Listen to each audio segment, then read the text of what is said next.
Hello students, I am Pinky Sivaj. Today I am here to explain you chapter number 4 Agriculture 10th Standard CBSE. Today I am here to explain the last and the fifth part of this chapter. This would be the last part of this chapter. Here I am going to explain on page number 40, page number 44. Impact of globalization on agriculture. Impact of here you can write the question, what are the impact of globalization on agriculture, कि वैश्वीकरण का जो असर है वो agriculture के ऊपर क्या पड़ा है. Globalisation is not a new phenomena. Globalisation जो है वो एक नया फिनोमेना नहीं है, ये बहुत पहले से चला आ रहा है. ये जब हमारा देश कॉलोनाइज था ब्रिटिशर्स के अंडर में, तब से है. In the 19th century when 19th century में जो यूरोपियन ट्रेडर्स भारत आए थे, उस समय पर भी भारत के जो स्पाइसेस थे, जो मसाले थे, उनको एक्सपोर्ट किया जाता था दूसरे देशों में. और उस समय पर भी farmers of south India were encourage to grow these crops. और स्पेशली साउथ इंडिया के जो भी फार्मर्स थे उनको एनकरेज किया जाता था कि वो इन मसालों को उगाएं. दालचीनी है, इलायची है, इस तरीके के जो मसाले थे. Till today it is one of the important items of export from India. आज भी ये ही जो इंडिया के जो मसाले हैं, वो काली मिर्च जैसे, वो पूरी दुनिया में फेमस हैं और सबसे इम्पॉर्टेंट आइटम्स माने जाते हैं जो चीज़ें भारत से एक्सपोर्ट की जाती हैं. During the British period, cotton belts of India, जब ब्रिटिशर्स यहाँ पर रूल कर रहे थे, उस समय पर भी उस समय पर हमारा जो कॉटन बेल्ट्स हैं, स्पेशली जो महाराष्ट्र का, गुजरात का जो एरिया है जहाँ पर कॉटन अच्छे से ग्रो की जाती है, उसने ब्रिटिशर्स को अट्रैक्ट किया इंडिया की तरफ. और अल्टीमेटली जो कॉटन जो था उसको एक्सपोर्ट किया जाने लगा ब्रिटेन को एज ए रॉ मटेरियल, क्योंकि ब्रिटेन के अंदर जो टेक्सटाइल इंडस्ट्री थी वो काफ़ी पहले शुरू हो चुकी थी 18th सेंचुरी में.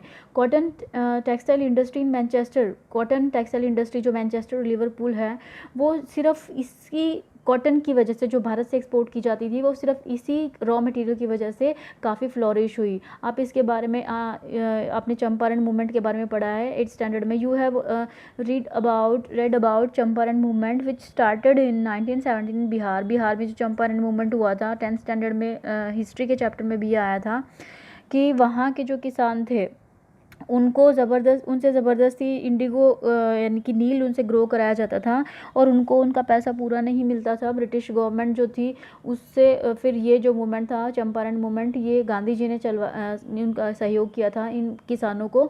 This was started because farmer that region were force to, और उनसे ज़बरदस्ती ये इंडिगो की खेती करवाई जाती थी. और अगर इसकी सबसे खास बात ये होती कि जिस ज़मीन पर, ये सबसे पहली बात तो इंडिगो जो है वो सबसे फर्टाइल सॉइल पर ही ग्रो किया जाता है. और जब वहाँ पर 1 या 2 साल तक हम ये जो चंपारण मूवमेंट था, इसको स्टार्ट किया गया था फार्मर्स के द्वारा, क्योंकि उनसे ज़बरदस्ती इंडिगो की खेती करवाई जाती थी. And it was necessary for the textile industry which were located in Britain. और ये ब्रिटिशर्स को यहाँ से रॉ मटेरियल जो कॉटन थी, गुड क्वालिटी ऑफ कॉटन थी, उसको यहीं से वो ले जाते थे. वो उनको सस्ता भी पड़ता था और उनकी टेक्सटाइल इंडस्ट्री सिर्फ इसकी वजह से ही फ्लोरिश कर रही थी. तो इसीलिए जो चंपारण के किसान थे उनसे ज़बरदस्ती इंडिगो ग्रो कराया जाता था.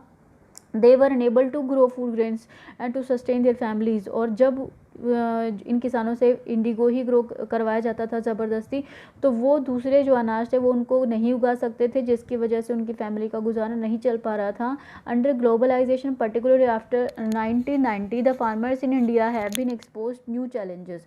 1990 के बाद जो ग्लोबलाइजेशन जो था, स्पेशली 1990 के बाद भारत के जो किसान थे उनके सामने नए चैलेंज आए.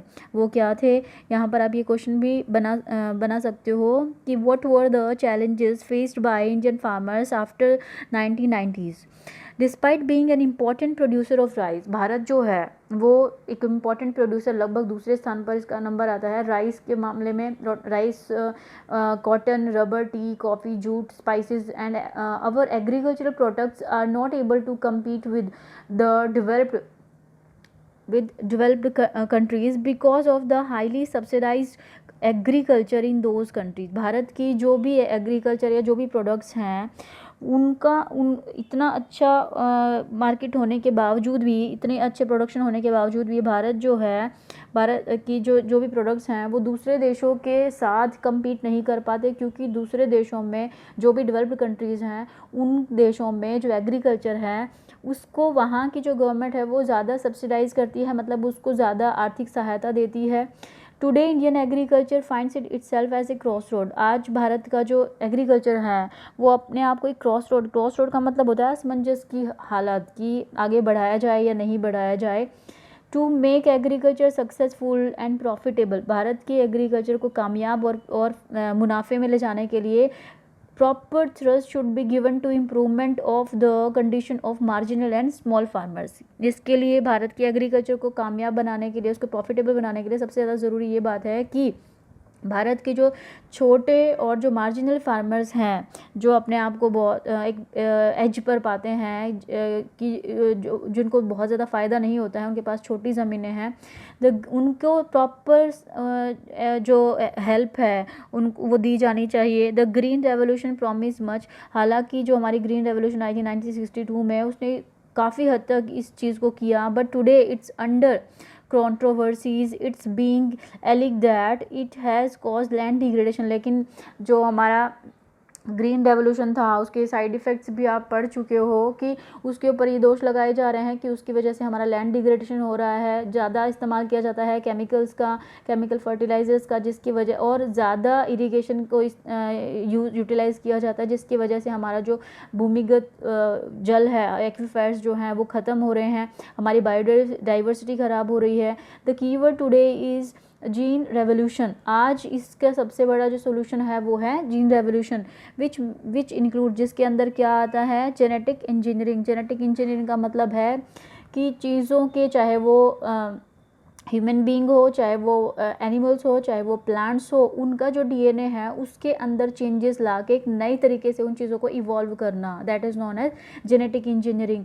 कि इस तरीके से चीज़ों को इवॉल्व किया जाए, नए प्लांट्स, नई सीड्स तैयार किए जाएँ जिनके अंदर कम से कम फर्टिलाइजर्स या केमिकल्स का, या फिर कम से कम जो पानी है या फिर जो सिंचाई है उसका कम से कम इस्तेमाल किया जाए, और जिससे हमारी बायोडाइवर्सिटी भी ख़राब ना हो। Now, in fact, organic farming is much in vogue today। हालांकि जो ऑर्गेनिक फार्मिंग है वो उसका चलन, उसका फैशन आजकल बहुत ज़्यादा है, बिकॉज इट इज़, क्योंकि इसको, here you can write the question, what do you know about organic farming. इसकी सबसे बड़ी खास बात ये होती है कि इस ऑर्गेनिक फार्मिंग में कोई भी ऐसे केमिकल फर्टिलाइजर्स का या केमिकल पेस्टिसाइड का इस्तेमाल नहीं किया जाता जिनको फैक्ट्रीज़ में बनाया जाता है। इसके अंदर सारी नेचुरल चीज़ों का इस्तेमाल किया जाता है जो हमारे इन्वायरमेंट को हार्म नहीं करती हैं। It does not affect environment, और ये हमारे इन्वायरमेंट को एक नेगेटिव मैनर में नुकसान नहीं पहुँचाती है।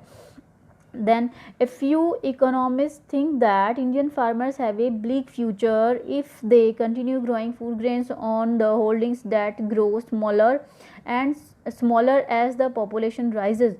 हमारे कुछ इकोनॉमिस्ट जो हैं वो ऐसा मानते हैं कि भारत के जो फार्मर्स हैं उनका भविष्य जो है वो ज़्यादा निराशा की तरफ जा रहा है, और वो एंड इफ़ दे, अगर वो भारत के जो किसान हैं वो लगातार फूड ग्रेन्स उगाते रहेंगे अपने छोटे पोजेशन पर, छोटी ज़मीनों पर, और स्मॉलर एज, और ये उतना जितना भी फूड ग्रेन्स हमारी ज़मीन के ऊपर ग्रो किया जाता है वो बढ़ती हुई पॉपुलेशन को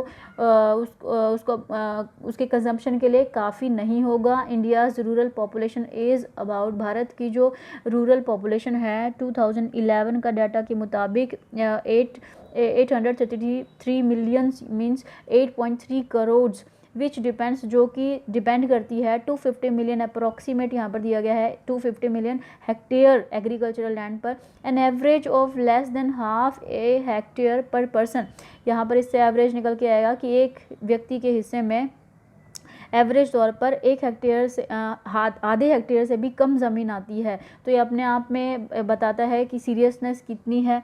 इंडियन फार्मर शुड, इसके लिए क्या करना चाहिए, मेन बात ये है कि भारत के जो किसान हैं उनके पास उनकी पॉपुलेशन के अकॉर्डिंग जितनी ज़मीनें होनी चाहिए उतनी नहीं है, और इंडियन फार्मर शुड डाइवर्सिफाई, उसके लिए वो क्या कर सकते हैं, what they can do, in भारत के जो फार्मर्स हैं उनको they should diversify their cropping pattern, उनको अपने क्रॉपिंग पैटर्न को चेंज करना चाहिए।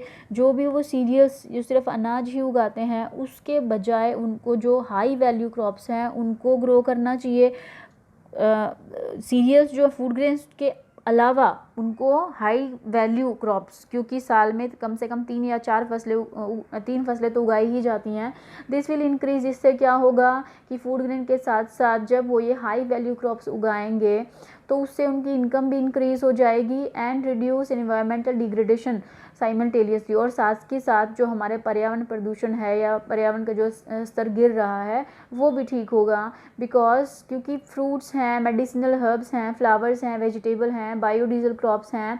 बायोडीजल क्रॉप्स जो हैं उसका मतलब ये है कि ऐसी क्रॉप्स या ऐसी फसलें जिसका इस्तेमाल हम ऐसे फ्यूल भी कर सकते हैं, जैसे कि जत्रोफा है, जोजोबा है। These type of crops need much less irrigation and than rice and sugar cane. ये जो कुछ फसलों के नाम यहाँ पर बताए गए हैं, फ्रूट्स हैं, वेजिटेबल हैं या मेडिसिनल हर्ब्स हैं, ये इनके अंदर इरिगेशन भी जो है वो दूसरी फसलों के मुकाबले बहुत ही कम इरिगेशन या सिंचाई की ज़रूरत पड़ती है।